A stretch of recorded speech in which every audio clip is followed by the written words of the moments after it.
সকলেই টাকা উপার্জন করতে চান, কিন্তু টাকা উপার্জন করা মোটেই খুব একটা সহজ কাজ নয়।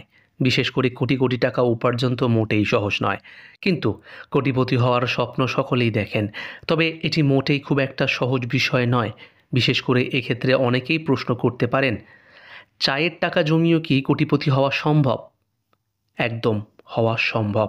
এর জন্য প্রয়োজন কঠিন বিনিয়োগ কৌশল এবং কিছুটা টার্গেট। দিনে ২ কাপ চা খাওয়া বাদ দিয়ে সেই টাকা জমালেই কোটিপতি হওয়া যেতে পারে। চা প্রেমীরা সাধারণত দিনে গড়ে ২ বার চা পান করেন। বর্তমানে ভালো দোকানে চা খেতে গেলে কমপক্ষে ২০ টাকা খরচ হয়েই যায়।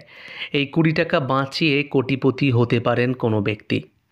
বেশিরভাগ মানুষ চায়ে চুমুক দিয়ে তাদের দিন শুরু করেন। এমনকি কিছু ব্যক্তি রয়েছে যারা দিনে বেশ কয়েকবার চা খান। তারা যদি চা খাওয়া ছেড়ে দেন, সেক্ষেত্রে ধনী হতে পারেন। এর জন্য প্রয়োজন দৃঢ় সংকল্প এবং ইচ্ছাশক্তি। এবার বলা যাক ২০ টাকা করে জমিয়ে কিভাবে কোটিপতি হতে পারেন আপনি। এর একটি বিশেষ সূত্র রয়েছে। যদি দিনে ২টি করে চায়ের টাকা যদি সঞ্চয় করা হয়, সেক্ষেত্রে প্রতিদিন হিসাবে মাসের শেষে জমা হবে ৬০০ টাকা। সঠিক জায়গায় সেই পরিমাণ বিনিয়োগ করে কোটিপতি হওয়া সম্ভব। এর জন্য সেই পরিমাণ অর্থ মিউচুয়াল ফান্ডে বিনিয়োগ করতে পারেন। মিউচুয়াল ফান্ড দীর্ঘমেয়াদী বিনিয়োগে প্রচুর টাকা রিটার্ন দেয়। এই রিটার্ন ১৫ থেকে ২০% পর্যন্ত হতে পারে।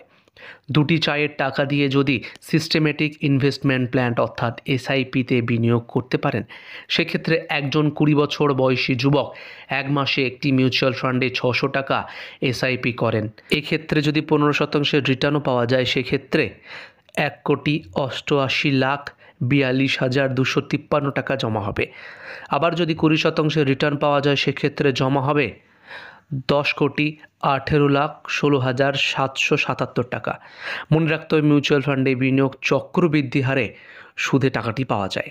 মিউচুয়াল ফান্ডে বিনিয়োগ দীর্ঘমেয়াদী হওয়া উচিত, কারণ চক্রবৃদ্ধি হারের সুদ পাওয়ায় ছোট্ট বিনিয়োগে দীর্ঘমেয়াদে একটি বড় ফান্ডে পরিণত হয়। কোটিপতি হওয়ার এই ফর্মুলাটি দারুণ, তাতে কোনো সন্দেহ না থাকলেও মিউচুয়াল ফান্ডে বিনিয়োগ করা ঝুঁকিপূর্ণ। শেয়ার বাজারে উত্থান পতনের কারণে বিনিয়োগেও প্রভাব কিছুটা পড়তে পারে।